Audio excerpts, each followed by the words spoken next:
Hello all, जय माँ लक्ष्मी, जय भोलेनाथ। दोस्तों, कैसे हैं आप सब लोग।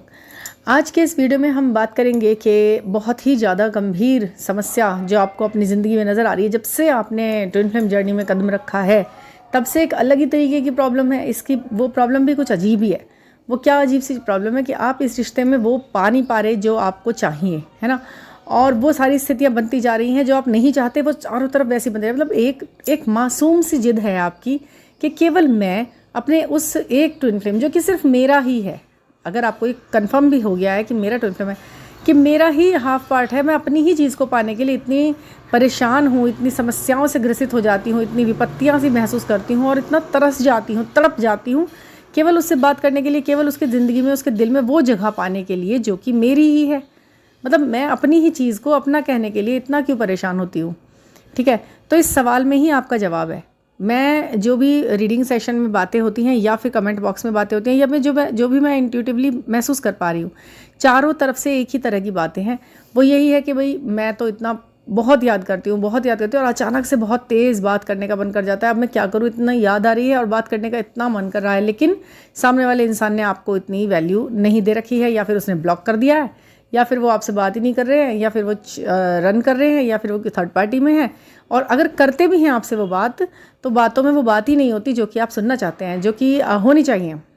सीधी सी बात है कि अगर ये कनेक्शन है, लव कनेक्शन है, तो इसमें एक ऑनेस्टी होनी चाहिए, इसमें एक डेस्परेशन दिखाई देना चाहिए, इसमें एक डिवोशन दिखाई देना चाहिए। वो चीज़ें वहाँ से कुछ नहीं दिखाई दे रही है। जितना प्यार, सीधी सी बात इतनी है कि जितना प्यार मैं कर रही हूँ उतना प्यार वहाँ से नहीं दिखाई दे रहा है। या तो नो कॉन्टेक्ट जोन में है, या फिर वो ब्लॉकिंग वाला सिस्टम चल रहा है, या फिर वो थर्ड पार्टी वाला है, या फिर उनके मन में कुछ भी नहीं है, कोई भी नहीं है, वो भी नहीं है, वो भी नहीं है, मैं भी नहीं हूँ, कुछ भी नहीं है, वो न्यूट्रल है। तो इस तरह की स्थितियों में इंसान कौन परेशान है? केवल वो डीएफ्स जो इस तरीके की चीज़ों को फेस कर रहे हैं। कारण कुछ भी है वहाँ पर ऐसा होने का, वो कारण भी स्पष्ट नहीं हो रहा है। तो बहुत सारी चीज़ें हैं। अब इतनी दुविधा और परेशानियों को आप जब कैरी करते हो अपने साथ में, तो आपके कहाँ कहाँ, आपके तो सारे कार्य क्षेत्र पे असर पड़ता है, दिनचर्या पे असर पड़ता है, कार्य क्षमता पर असर पड़ता है, कुशलता पर असर पड़ता है, और आपकी लाइफ, फ्यूचर सब बर्बाद हो जाता है। वो साइकोलॉजी खराब होते के साथ ही सब खराब हो जाता है। आप कितने भी ब्यूटीफुल लगते हैं देखने में, लेकिन आपको अपनी वर्थ ना देने आते। क्यों? क्योंकि सामने वाला व्यक्ति आपके वो उस हिसाब से वैल्यू नहीं कर रहा। एक सामान्य साधारण सी शक्ल सूरत की स्त्री भी अपने आप को बहुत खुश मिजाज महसूस करती है, खुश रहती है, जो कि उसका जो पार्टनर है, चाहे वो लाइफ पार्टनर में उसका सोलमेट है या जो भी है, जिसे वो प्यार करती है, अगर वो उससे बराबर का प्यार करता है, तो वो अपने आप को किसी मिस यूनिवर्स या मिस वर्ल्ड से कम नहीं समझती। उसकी ज़िंदगी पूरी तरह कंप्लीट होती है। फिर उसके सारे कामों में वो 100% देती है। ये भी है, अपने सोल पर्पस के साथ अच्छे से जुड़ जाती है और उसे भी कंप्लीट करती है, क्योंकि उसको एक ऐसा सहारा, एक ऐसा प्यार दिखाई दे रहा होता है कि जिसकी उसे तलाश थी वो उसके साथ है। मैं अब पूरी दुनिया से लड़ लूँगी। कहते हैं ना, जब एक जना मेरे साथ है और वो मेरा प्यार मेरे साथ है, तो मैं अब पूरी दुनिया से लड़ लूँगी। अब मुझे कोई दिक्कत नहीं है कि मैं अकेले हूँ या मैं अकेले हूँ, बस वो मेरे साथ है, वो मुझसे प्यार करता है, वो सिर्फ मेरा है। ये वाली जो फीलिंग चाहते हैं आप। अब इस फीलिंग में क्या है कि है तो वही चेजिंग की एनर्जी। चेजिंग की एनर्जी कब तक कहला रही है? जब तक कि सामने वाले इंसान के दिमाग में वही बात ऐसे ही नहीं आ जाती। जब दोनों जगह पर सामने बराबरी बात रहती है तो चेजिंग नहीं कहते, फिर तो उसे लव कहते हैं, सच्चा वाला प्यार, स्पिरिचुअल लव। जैसे कि लैला मजनू को ये तो नहीं कह सकते कि चेज करते थे दोनों एक दूसरे को। दोनों एक दूसरे को जब करने लगेंगे तो वो चेजिंग कहाँ रह जाएगी? वो तो स्पिरिचुअली और ट्रू लव हो जाएगा ना। तो इस चेजिंग और रनर वाले शब्दों को तो हटाते हुए ट्रू लव वाली स्थिति को महसूस करें आप। ठीक है, जो हम बार बार कहते हैं ना कि 3D वर्ड में आपका मिलना संभव नहीं है या ये नहीं है, तो मिलने की बातें भी वही पूछ रहा है जो चेज कर रहा है, जो रन कर रहा है, वो तो पूछ भी नहीं रहा है। तो मिलन तो अधूरा जब तक है ही है, जब तक कि वो सामने वाला या फिर दोनों पार्टीज़ में, दोनों की बुद्धि, दोनों के हार्ट चक्रा, दोनों के क्राउन चक्रा एक साथ नहीं सोचने लग रहे, एक दूसरे के बारे में एक सी बातें नहीं सोचने लग रहे हैं। और ये देखिए, आपको मैं क्लियर बताती हूँ कि जब आप किसी ट्विन फ्लेम रिलेशन में आ जाते हो, तो वहाँ पर ऐसा लाजमी है कि दोनों तरफ बिल्कुल एक जैसी सिचुएशन आ जाए एक टाइम के बाद। बिल्कुल होता है, ये डेफिनेट है, ये 100% ट्रू है कि दोनों के दिमागों में एक जैसी स्थिति पैदा होती है, प्यार एक जैसा होता है। अगर नहीं हो पा रहा है सालों तक कोशिश करने के बाद, तपस्या करने के बाद भी, तो आप सोचो थोड़ा सा बैठ करके कि क्या ये वाकई में वो जर्नी है जिसके बारे में मैं सोच रही हूँ या सुनती आ रही हूँ। क्योंकि वहाँ डाउट होना चाहिए, बिल्कुल होना चाहिए। अगर प्यार दोनों तरफ नहीं है तो डाउट होना ही चाहिए। होता नहीं है, हो सकता नहीं है, होना चाहिए। क्योंकि वो ज़रूर कुछ और हो सकता है, लेकिन वो जर्नी वाला प्यार नहीं हो सकता। मतलब अगर आप ये कहना चाहते हैं कि कोई ये कहना चाहता है कि ठीक है दोनों तरफ से प्यार नहीं है तो भी कोई बात नहीं है, ये जर्नी है लेकिन फिर भी, तो ऐसा नहीं होता। मैं आपको डेफिनेट बता दूं, अगर दोनों तरफ बराबरी का प्यार नहीं है तो वो जर्नी, उस पर थोड़ा क्वेश्चन है। कर्मा के हिसाब से थोड़े बहुत टाइम बाद, मतलब आपके बीच में कभी रनर चेजर या जो भी आप कहते हैं सेपरेशन आ गया, प्राकृतिक ढंग से आ गया, कोई दिक्कत नहीं है, बट कहीं ना कहीं मन के अंदर कोने में वो चीज़ें हैं। शादी हो जाए वो बात अलग है, वो तो अलग बात है कि शादी हुई या नहीं हुई, लेकिन प्यार तो है ना कम से कम दोनों को बराबर का, वो उतना ही मान रहे हैं एक दूसरे को। दोनों पागल हैं तो दोनों हैं, तड़प रहे हैं तो दोनों तड़प रहे हैं, सेपरेशन को बुरी तरह से फेस कर रहे हैं तो दोनों कर रहे हैं, एक जना ही नहीं परेशान हुआ जा रहा। तो उसमें आप क्या करेंगे, कुछ एक सॉल्यूशन मैं यहाँ पर आपके साथ शेयर करूँगी, और कुछ ये साइकोलॉजिकल डील करने वाली चीज़ है, मैं आपको बताती हूँ। सीरियस मुद्दा है, सीरियसली इस पर बात करना चाहती हूँ, और चाहती हूँ कि जो भी इन चीज़ों से डील कर रहे हैं साइकोलॉजिकल इसका एक तोड़ निकालने की कोशिश करें, ना कि एक सुपर नेचुरल तरीके से इसका तोड़ निकल पाएगा, बिल्कुल नहीं निकल पाएगा। अगर आप सोचें कि किसी से बहुत लंबी टैरो रीडिंग ले लूँ, मैं पूछ लूँ, वो वहाँ से कुछ भी कह रहा है, लेकिन मैं टैरो से अगर ये पता लगा सकती हूँ कि हाँ भी उसके मन में तो यही है, वो सामने से बोला भाई मैं तुम्हारे मन में कुछ नहीं सोचता, तुम आगे बढ़ जाओ। और टैरो में मैं देख लेती हूँ कि वो कह रही हैं कि नहीं वो सोचता तो है, लेकिन तुम्हारे पे कुछ फलाना ढिमकाना मैजिक वगैरह हो रहा है, उसके एंसेस्टर परेशान कर रहे हैं, इसलिए वो तुम्हें नहीं कर रहा। तो ऐसा कुछ नहीं होता है, आप बिल्कुल इस बात से बेफिक्र रहिए कि ऐसा कुछ है। देखिए ये बातें, ये प्यार है आपका साइकोलॉजिकल इफेक्ट डालने वाली चीज़ है। साइकोलॉजी चाहती है आपकी बात करना, आपकी आत्मा नहीं चाह रही, आपका दिमाग चाहता है शांत होना उससे बात करके। आपका शरीर, आपका तन, आपका मस्तिष्क, जो भी 3D में विजुअली चीज़ें हैं वो चीज़ें चाह रही हैं कि वो मुझसे बात करे।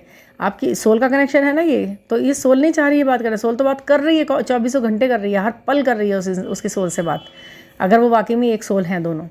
तो चाह कौन रहा है? दिमाग।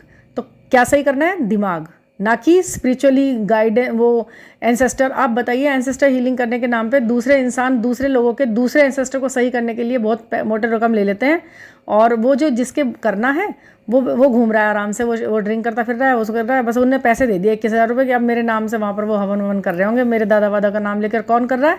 एक कोई मीडिएटर बनाया है, उस मीडिएटर ने भी आपसे एक झूठा वादा कर दिया है, झूठ बोल दिया है कि एक वहाँ पे फलानी जगह वो हो रहा है तो आपके एंसेस्टर हील हो रहे हैं। तो ऐसा कुछ भी नहीं होगा, 1 इंच भी फ़र्क नहीं पड़ेगा आपकी ज़िंदगियों में ज़रा सा भी उस चीज़ से। मैं आपको बताती हूँ चीज़ें कहाँ असर डालना है।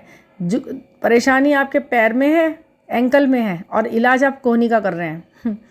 परेशानी आपकी साइकोलॉजी को दे रहा है ये ऐसा इस तरीके का जो थॉट आता है कि बात करनी है, अचानक से बहुत तेज़ बात करनी है, और आप कर क्या रहे हैं कि वो कुछ भी कर रहे हैं लेकिन वहीं पे नहीं इलाज कर रहे हैं जिससे इलाज की ज़रूरत है चीज़ को। तो आप साइकोलॉजी अपनी चीज़ ठीक करिए। एक छोटा सा टिप तो मैं यहाँ भी दे देती हूँ, बाकी आप पर्सनल रीडिंग में भी अपनी पूरी समस्या मुझसे पूरी रख कर, सेशन लेकर, अंडर गाइडेंस इस चीज़ को पूरी तरह ठीक कर सकते हैं। ये थोड़ा आप मान लीजिए ना कि साइकेट्रिस्ट के पास इस चीज़ों की दवा होती है ना, जैसे एक डॉक्टर है जो बोन्स का डॉक्टर है, हड्डियों का डॉक्टर है, एक डॉक्टर स्टमक का होता है, एक डॉक्टर आपके किसी मतलब फ्रैक्चर वगैरह का होगा, एक बहुत से लोग होते हैं अलग अलग तरीके के होते हैं। लेकिन आपका साइकोलॉजिकल अगर मामला है तो आप समझ, ये लव साइकोलॉजिकल, समझ रहे हैं आप, ये एक अलग ही तरीके की परेशानी है जिससे दुनिया के लोग जूझ रहे हैं। तो लव साइकोलॉजिकल प्रॉब्लम को भी आपको इसी साइकोलॉजी से हराना है, अपने को प्रिपेयर करना है, मजबूत करना है, ताकि आप जीवन में आगे सभी चीज़ों को पा सकें, अपनी कार्य क्षमता को खराब ना करें। और पता है धीरे धीरे ये चीज़ें ना फिजिकल सिम्टम में बदल जाती हैं, और फिजिकल सिम्टम्स के साथ आप सामाजिकता और सब डिसबैलेंस हो जाता है। ये बातें आपको समझ में पता नहीं कितनी देर में आएंगी, मुझे नहीं पता, लेकिन मैं आपको बता रही हूँ और मैं हेल्प करके आपको इससे निकालना भी चाहती हूँ। तो आप पर्सनल सेशन और रीडिंग लीजिए, वहाँ इतने हज़ारों रुपए आप खर्च मत कीजिए, नहीं है वो ज़रूरी, नहीं होगा उससे कुछ भी। आप करें तो अपने काम के लिए करें। छोटा सा सेशन, छोटा सा, वो आपको बहुत बड़ा क्लिक देता है, ठीक है, आपको सोचने का ढंग बदलता है, आपका नज़रिया चेंज हो जाता है। जो गर्ल्स इस चीज़ से जूझ रही हैं उन्हें मान लेना चाहिए। तो जो गर्ल्स इस चीज़ से जूझ रही हैं, वाकई में बहुत परेशान भी हैं और निकलना चाहती हैं इस सारे जंजाल से, तो उन्हें मान लेना चाहिए कि उन्हें साइकोलॉजी चेंज करने की ज़रूरत है। और साइकोलॉजी चेंज होगी आपके प्रैक्टिकल स्टेप्स को लेने से। ये जो प्रैक्टिकल स्टेप्स आप उठाएंगे, साइकोलॉजिकल तरीके अपनाएंगे अपने आप को ठीक करने के, अपने ध्यान को बटाने के, देखिए करिएगा, पूछेंगे तो करना पड़ेगा, थोड़ा सा हल्का सा, कहीं कहीं कुछ चेंज, दिनचर्या में चेंज, फूड टेकिंग में चेंज, और आपके अपने जो भी रूटीन वर्क्स हैं उनमें थोड़ा हल्का हल्का सा चेंज, अपने थॉट पैटर्न पे काम करना होगा आपको, तब जाके आप इन सब चीज़ों से बाहर निकलेंगे और किसी नए इंसान से आप मिलेंगे। और वो नया कोई बिल्कुल नया नहीं होगा, वो होगा जो इस बंदे से मिलने से पहले वाला इंसान था।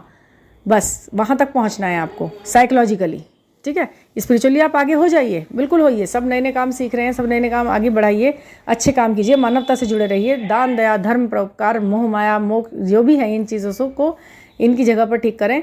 बाकी आपको साइकोलॉजी पर काम करना है, इस बात को आप मान लीजिए, बिल्कुल मान लीजिए। आप ये नहीं कहिए कि मुझे इसकी रीडिंग करके बताओ या फिर इसका मुझे टैरो से बताइए कि क्या वो अभी भी मुझे प्यार करता है, जबकि वो सामने सामने आपको बहुत बुरी तरह से इंसल्ट कर चुका है। उसको कैसे डील करना है देखिए। और एक बात है यहाँ पर मैं बताना बिल्कुल ज़रूरी है, वो जैसे ही साइकोलॉजी आपकी बदलेगी वहाँ पर उसका बिहेवियर आपके साथ चेंज होगा इंसान का, और ये डेफिनेट है, ये तो होगा ही होगा। यहाँ पर मैं आपको श्योरिटी दे सकती हूँ। ये बातें कहने के लिए ना आपको बहुत बहुत पे आउट करना पड़ता है इन बातों को सीखने के लिए। बट क्या है कि ये चीज़ें हेल्प के दृष्टिकोण से निकाली जा रही हैं, ऐसे किया जा रहा है, तो इसमें कुछ इस तरह का बहुत ज़्यादा नहीं है। एनर्जी एक्सचेंज छोटा सा है और बात बहुत बड़ी होती है, ये आप समझ सकें तो इसका ज़रूर फ़ायदा उठाएं। साइकोलॉजी को चेंज करें, खुशनुमा माहौल में रहें, और उसके लिए अगर आपको थोड़ा टाइम थोड़ी एनर्जी लगानी भी पड़ रही ना अपने ऊपर, तो उससे आप बचें नहीं। आपको ये चेंज जो होंगे ना वो आपको लाइफ लॉन्ग के लिए बदल के रख देंगे। एक नए ही इंसान से आप मिलेंगे जो आप ही हैं, ठीक है ना। तो पर्सनल रीडिंग और सेशन यदि आपको बुक कराना है फिर भी, और कुछ समझना है या समझाना है, जो भी है, अपने मन की बात कहनी है और उसे ठीक से एडजस्ट करना है, तो 9410671874 पर आप मुझसे जुड़ें, ठीक है ना। और ये चीज़ें आपके लिए पूरी तरह वर्क करती हैं। उसमें हमें फिर कौन कौन से टूल्स लगेंगे इसका कोई कुछ नहीं, कोई मंत्रा भी लग सकता है, कोई एक्सरसाइज भी लग सकती है, कोई स्विच वर्ड भी लग सकता है, कोई थोड़ी बहुत हल्की फुल्की सी प्रार्थना पूजा भी चल सकती है, अफर्मेशन भी लग सकती है। बहुत सारी चीज़ें हैं छोटी छोटी हल्की हल्की, जिन्हें करने में आपको कभी भी बोरिंग भी नहीं होगा, मज़ा ही आएगा। एक सेल्फ लव की एक अच्छी सी टेक्निक होगी उसके अंदर, काफ़ी चीज़ें होंगी। तो आप बताइए, अगर आपको करना होगा तो आप उसे ज़रूर जुड़ेंगे, ठीक है ना। Thank you for listening.